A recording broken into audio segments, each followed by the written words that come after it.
Hello साथीहरु, आज हामी चाहिँ युडी ट्रकको पछाडिको डिफरेन्सल चाहिँ क्र्याक भएको थियो। त्यही भएर हामीले आज चाहिँ नयाँ मगाएको छौँ त्यसलाई रिपेयर गर्नको लागि। त्यो कसरी हामी रिपेयर गर्न लगाइरहेको छौँ भन्ने कुरा म देखाउँछु। ल हेरौँ है त।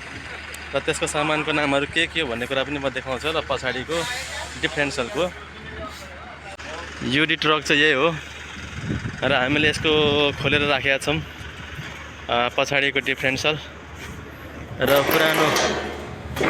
पुरानो डिफरेन्सलहरू यहाँनिर छ। यहाँ यो चाहिँ यसको नाम चाहिँ स्पाइडर गियर क्रस भन्छ यसको नाम। भने यो साइड हैन, यो साइड गियर हो। यो भाँचेर यस्तो यस्तो भएको छ यो हैन। यहाँ यो यताको यस्तो हुन्छ, यो भाँचेको छ। र हामीले चाहिँ यो पनि यस्तो भएको छ। अनि यताको हामीले यो निकालेका छौँ यहाँको। अहिले एकछिनमा हामी यहाँ जोड्ने छौँ र यसको सामानहरू म देखाउँछु है त। र यो चाहिँ एक्सेल हो, यो एक्सेल हो, लेफ्ट राइट हैन। यहाँ चाहिँ टायरको रिङ यहाँ जोडिन्छ, यहाँ चक्का जोडिन्छ। र हाम्रो क्राउन चाहिँ यहाँनिर भर्खर आएको छ। यो नयाँ बाक्सामा आएको छ, नयाँ बाक्सा। यसको त यहाँ फिटिङ हुन्छ। यो क्राउन हो, सबै क्राउन सेट हो। र यसको नाम चाहिँ ड्राइभ पिनियन।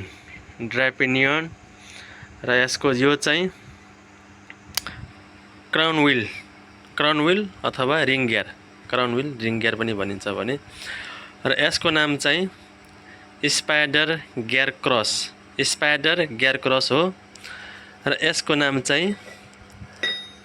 चाहिँ बेभल गियर भनिन्छ, बेभल हैन, बेभल गियर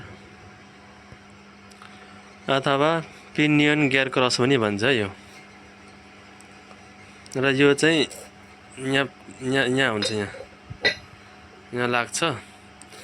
जम्मा ठुलो गाडीमा चाहिँ यो 4 पिस हुन्छ भने सानो गाडीमा 2 पिस हुन्छ यो हैन। यो यहाँ र यहाँ यता लाग्छ।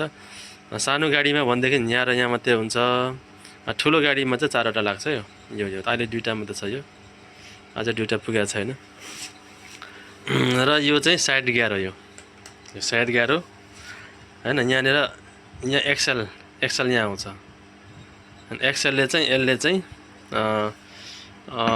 ड्राइभ गर्छ यो एक्सेल हैन। यो टर्निङ मोडमा चाहिँ धेरै घुम्ने र लो घुम्ने हैन, धेरै टर्निङ लिने र कम टर्निङ लिने यसले भूमिका गर्छ यो डिफरेन्सलले। र यो चाहिँ अब बेयरिङ भइहाल्यो, यसको नाम यो बेयरिङ हो। र यो चाहिँ ट्रस वासर हो। अहिलेलाई यति नै भने।